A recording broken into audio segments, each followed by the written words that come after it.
Hey, everybody. Bob Lucero here from All Things Leland, and I'm pleased to have as our guest Jessica Clark, who's the chair of the Cape Fear chapter of the Surfrider Foundation.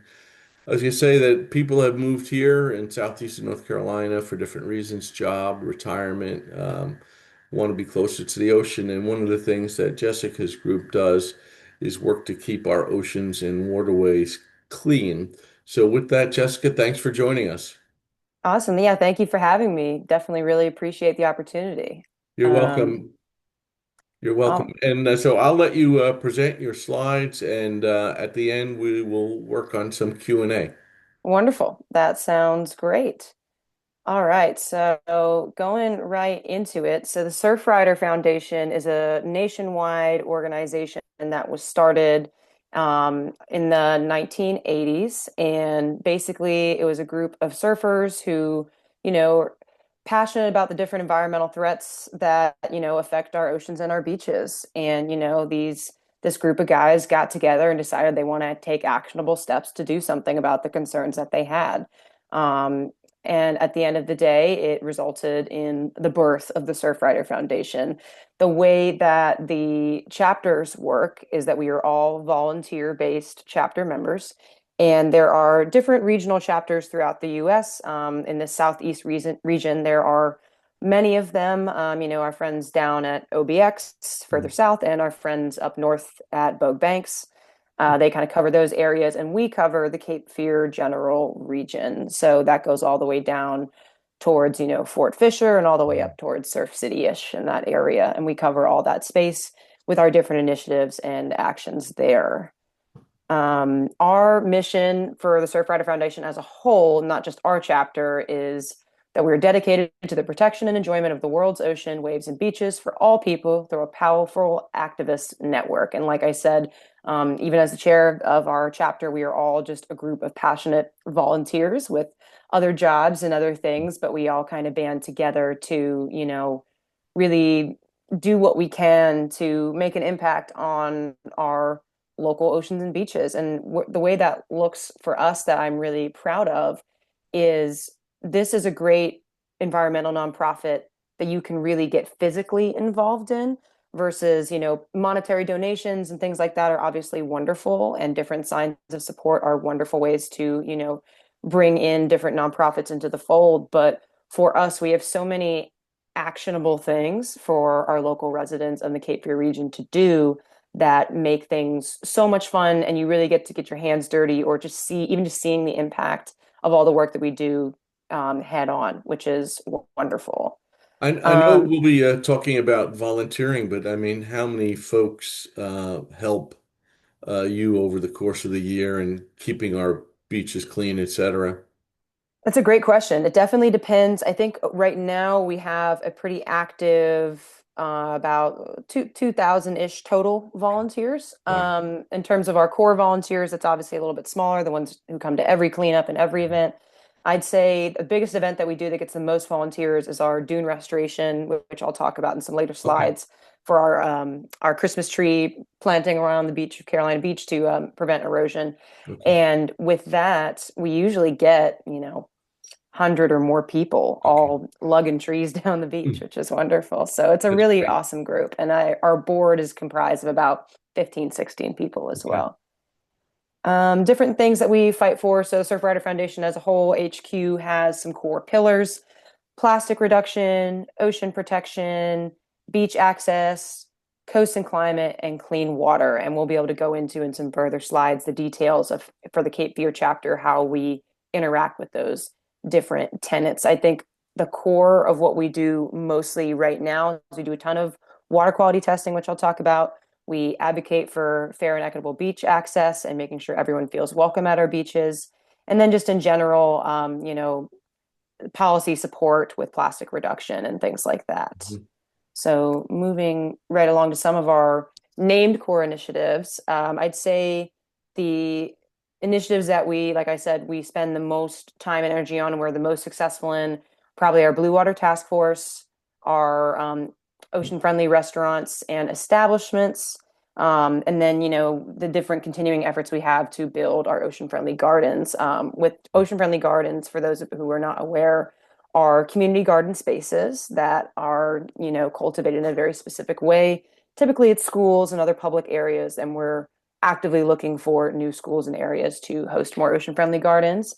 Blue Water Task Force, I'll get to momentarily. Ocean-friendly restaurants, basically what that is advocating for different restaurants in our region to, be an active contributor to what we're trying to do around taking care of our ocean and our climate as a whole. They can get certified as a ocean-friendly restaurant by accomplishing very specific tasks and Mhm. get assessed for it. And we just help them kind of find those solutions as best that they can. As I mentioned, our Cape Fear chapter is big and beautiful. We are the biggest chapter in the Southeast region, and then we are one of the biggest chapters on the East Coast. It's always a pleasure being able to host so many passionate individuals who really care about this stuff. We also have a ton of, school chapters that we support, us as more of the main chapter in the area, and then these different one-offs of high school, middle school, and also UNC Wilmington, the university near us as well. So we are super excited to be able to support all these great groups. So some different programs and things that we have going on, you'll see pictured in these photos, and I'll go a little bit more into detail. We have a lot of different special events and things that we do that you can get directly involved in and continue to support. First thing is our monthly beach cleanups. Sometimes they're multiple times a month, but usually it's once a month. We host them, whether it's, up towards Topsail, Wrightsville, Carolina Beach, Fort Fisher, Kerr. We kind of flex the different Mhm. locations based on need, along with other organizations in the area. We kind of trade off when we clean up and when they clean up to keep our beaches beautiful.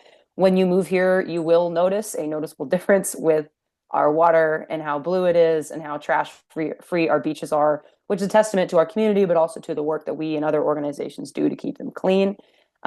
We also do our best to, plan around free parking hours and things Mhm. like that to make sure everyone has access. Our All in the Water program is probably one of the favorite initiatives that we do. And basically what that is there is a unfortunate history in Wilmington as well as in different parts of the United States where certain marginalized communities have not been given the opportunity to interact with our oceans and beaches in a loving way. A lot of them don't even know how to swim, which we all know is Mhm. a very important life-saving skill, especially with the increase of hurricanes and other things that have been going on in the state of North Carolina. So what we do is we provide a free summer camp for kids in these communities who are impacted by, historic systemic Mhm. issues, where we teach them to swim, we get them out in the ocean, they learn to surf, they learn to kayak, they learn some basic marine bio stuff. Mhm. They meet with some really cool people, and it's just a wonderful program. It's probably one of my favorite things that we do, and it's all sustained by, donations, personal donations, corporate partnerships that we have, but it continues to grow. We continue to host more weeks. We continue to have more kids, and it's very, very cool.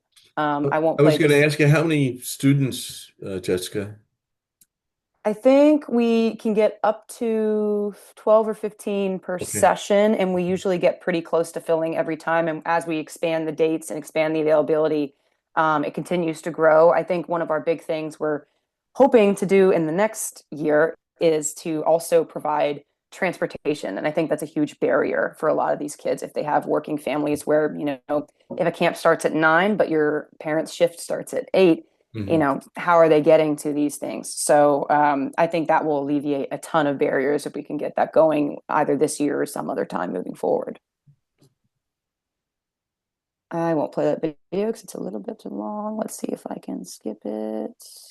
Oh, there we go. All right. And finally, as I mentioned before, Blue Water Task Force. So basically, we have a wonderful team of volunteer students at UNCW and some other students in different areas who, along with our Blue Water Task Force coordinator, go and test the water quality frequently Mhm. throughout the month, throughout the year. We post all of the results. We make sure everyone is informed about our water quality and just basic impact information. A lot of that info in more detail is on our website, always Yeah. available, but the social media posts definitely really help. with keeping everyone, informed and educated about our water quality. And thankfully, thankfully, majority um, of our testing, it's green, like the photo had. I'll Hmm. get us back up It's there. okay. Should be good shortly. But yeah, it's wonderful that we're able to have those green dots the majority of the time. Yeah, yeah, Let's and I would imagine that the dots change a little bit depending on how much rain we have. Yeah, rain and hurricanes are definitely Okay. the biggest impacts there, I would say, historically. Okay. Let's see if this will load for me. It is being a bit quirky. I think the next slide, just so we can keep rocking and rolling. Okay. And I'll get this up. Yeah, so this is just some examples of Okay. our testing here. Instead of going full screen, I'll keep it here just to make sure my computer doesn't crash out with that again. Okay. But yeah, so there's some examples of our students at work. Next, we have our dune replenishment, dune restoration event. We do it every year in January. It is always in Carolina Beach. Okay. And what we're able to do is we partner with the town to collect all the discarded Christmas trees from the holiday. And all of our volunteers come out in full force to strategically place them based on scientific methods that have proven to help with erosion. And the way that they're positioned and planted, it overall assists with making sure our beaches don't get just washed away into the Okay. ocean over time and protecting our dunes. Thankfully, this coming year, Carolina Beach is doing like a manual restoration of the beach, and then we'll be able to put our trees right on top of that, which is wonderful. Okay. So we can all kind of partner together, which is great. So that's again one of our biggest events we do every year with the most volunteers. I think a lot of people are excited. This particular photo, it did snow last year, which was fun. Getting Yeah. out there on the sand with the snow was a really interesting experience. But And warning to our viewers, just don't show up and leave your tree somewhere. It has to be done yes, very correct and scientific manner. yes, there are unfortunately people who ask if they can bring their own tree, or they just want to go out to a random part of the beach somewhere and just plop the tree down. It has to be done in a specific way to work. It's Okay. actually worse if you just throw your tree out there. So just Hmm. come do it with us, and everything is fine. Additionally, when it comes to certain beaches and their habitat, different beaches, the trees can do a little bit more harm than good. So we strategically have these locations on purpose to make sure that they Sure. are beneficial and not affecting any other wildlife in the area, which Okay. is cool. But overall, yeah, so that's kind of an overall view of our initiatives right now. I'll pull up this final slide with Okay. info for viewers to be able to look up on their own. But yeah, we are really excited to continue expanding the chapter, continue adding new members. And at the end of the day, we all live here. People who come Mhm. and move here come here to, enjoy our weather, enjoy our beaches. Mhm. And it's not just something that we should do, but it really is our responsibility to Mhm. get boots on the ground and do these things. And this is a really wonderful way to have a tangible impact. And like I said, obviously, we accept monetary donations. Those go to some really awesome things, including our All in the Water program that I mentioned to keep the train moving. But it doesn't stop there. You can come out to events, you can come out to cleanups, our tree event, all the different things that we do policy wise to help spread awareness, equitable beach access initiatives. We do it all and we want you to be there. Sure. And it's all around different times every month so that we can accommodate everyone and, people of all ages. We got tons of kids who come out and help, which is wonderful, getting them in the fold. So yeah, I'm super excited for, I think a lot of people who come into town, they are looking for ways not just to, meet people or, you know, try the latest restaurant, but they want to Mhm. actually make a tangible impact on the place they live. So this is a Sure. perfect way to do it. I was gonna say that if someone wanted to volunteer, they could go right to the website, put their name in, and you all will be in touch. Yes, so on our website, we do have all of our contact information and ways to sign up for our newsletter of events, things like that. We keep everything up to date on our Facebook and Instagram as well. So every time there's a new event coming up, whether it's a cleanup or something else, we get it posted. You're also able to track your volunteer hours. So some people have specific Okay. organizations that they're a part of where they need to Sure. track their hours, whether it's kids or whoever. We also have awards that go out for people who track the most hours. So we definitely want people signing up, tracking their stuff, and being able to rack up those hours and get some cool prizes. So before we leave, I just have two quick questions for you. I was really interested in the beach-friendly garden. So you don't have to be on the beach to have one of these. I mean, reducing the amount of runoff that goes into our streams and waterways that make its way to the ocean, those would be appropriate places as well. So, due to just the way that they are strategically made Okay. and locationally, we typically just build them in collaboration with schools Okay. and other communal spaces. Okay. There are tons of resources, and from Surfrider HQ, if you Okay. wanted to do something at your own home, Right. that is awesome. Okay. But in terms of these official spots, that's typically where we Okay. land. Super. And then the other piece was, which I found very interesting, is bringing the private sector in. So the restaurants. So if they get themselves certified, they have to make a number of steps. They get a little sticker for the window. How does that work, and how do you advertise that? Yeah, so they first of all they're listed on the website, so people are Okay. able to physically go to, our ocean friendly restaurant page and search up all of the establishments so that people can Okay. intentionally support them, which is a wonderful marketing tool for any business. But then Okay. outside of that, we do provide, excuse me, some materials that they can display to be able to Okay. show that they are an ocean friendly restaurant. Well, I think that's really important if they're going to go the extra mile that they then are able to be promoted within the website and for folks to patronize their facility, which is a nice way of saying thank you is by spending a couple of dollars at their restaurant, etc. Absolutely. And we do our best, when we have events or we cater or this, that, and the Mhm. third. Obviously, we try to support local first, number one. That's always a Okay, priority. But number two, also, these ocean friendly establishments we're able to really lock in with and have them participate in the things that we do so we can support them as well. super. Listen, I want to thank you for taking time out of your busy schedule to inform folks. We will share this out at the appropriate time. It is almost Thanksgiving holiday, so I think we'll wait until right after the 1st of December to share it because people will be traveling. But, check them out, capefear.surfrider.org, the social media. I've looked at it. You got a lot of great information on your website. Sign up for the newsletter, figure out how to volunteer. I must say, I haven't grown up on the East Coast, but in upstate Long Island, I never saw such a blue ocean when we went to Wrightsville Beach one summer. It's just that beautiful, clear, bluish green waters. And it doesn't happen by accident. It's not happened by accident.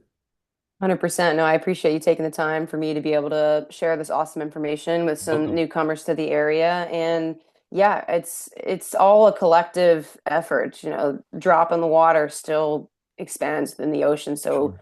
all these individual volunteers really make us head in the right direction and really help us do everything that we need to do. Super. Listen, thank you for your time. Enjoyable holiday for you and your family. Thank you. You as well. Welcome. Happy Thank you. Thanksgiving proactively. Thank you.